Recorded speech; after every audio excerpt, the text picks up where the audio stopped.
Assalamualaikum warahmatullahi wabarakatuh. Yang terhormat Bapak Herpin Yoki Pradikta MHI selaku dosen pengampu mata kuliah Filsafat Hukum Islam Universitas Islam Negeri Raden Intan Lampung. Izin memperkenalkan diri, nama saya Dery Agustini dengan NPM 2021020042 dari Prodi Hukum Tata Negara kelas A Fakultas Syariah Universitas Islam Negeri Raden Intan Lampung. Seperti biasanya, pada kesempatan kali ini saya akan menyampaikan sebuah materi dengan tema sifat dan karakteristik hukum Islam.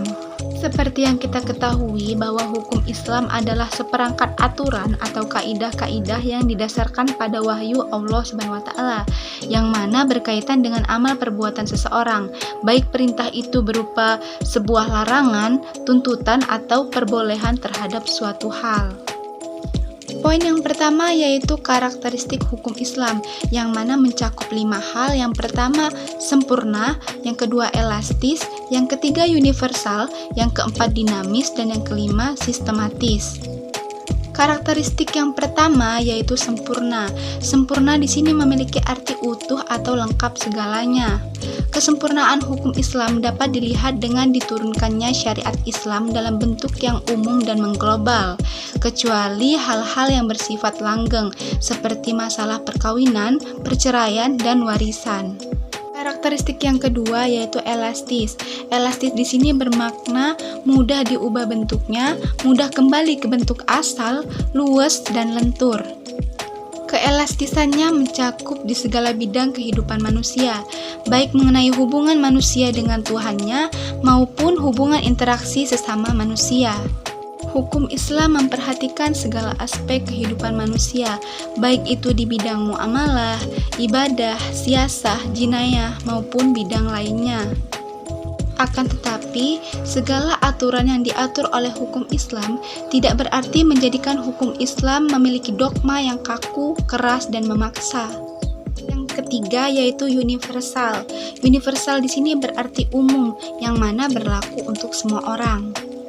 Bukti yang menunjukkan bahwa hukum Islam bersifat universal dinyatakan dalam Quran Surah An-Nabiyah ayat 107 yang berbunyi, "Dan tidaklah kami mengutus kamu melainkan untuk menjadi rahmat bagi semesta alam." Jadi ayat tersebut menyatakan bahwa syariat yang dibawa oleh Nabi Muhammad bukan dikhususkan untuk orang Arab saja, akan tetapi berlaku untuk seluruh umat manusia yang ada di seluruh dunia. Karakteristik yang keempat yaitu dinamis. Dinamis menurut Kamus Besar Bahasa Indonesia berarti penuh semangat, sehingga cepat bergerak dan mudah menyesuaikan diri dalam keadaan apapun. Kedinamisan hukum Islam terletak pada dasar-dasar, yang mana menjadi dasar dan tiang pokok bagi hukum. Dasar-dasar dan pokok-pokok itulah yang menjadi sumbu kekuatan, kelemahan, kemudahan, dan kesukaran dalam menetapkan hukum Islam. Adapun sendi-sendi dari kedinamisan hukum Islam.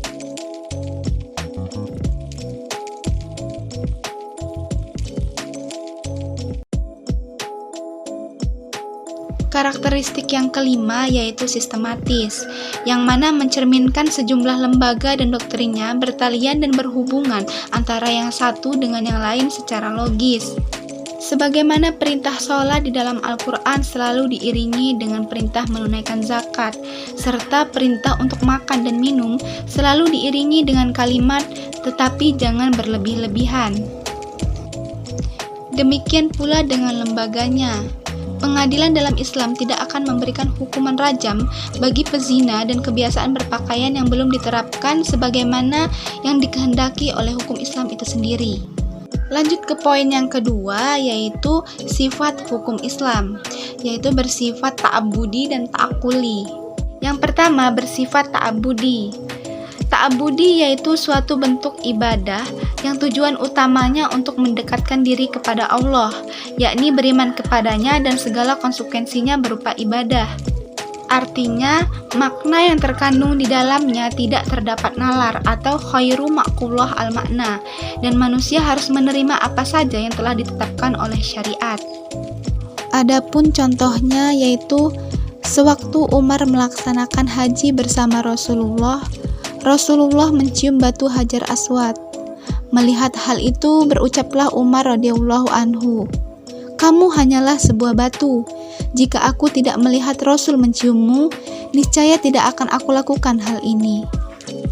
Sifat hukum Islam yang kedua yaitu bersifat ta'akuli. Ta'akuli ini bersifat duniawi, yang maknanya dapat dipahami oleh nalar atau ma'kullah al-makna.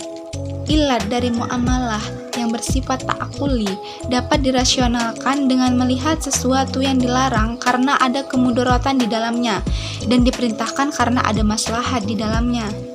Sekian materi yang bisa saya sampaikan. Apabila ada salah kata, saya mohon maaf, dan kepada Allah saya mohon ampun. Saya akhiri, wabillahi taufiq wal hidayah. Wassalamualaikum warahmatullahi wabarakatuh.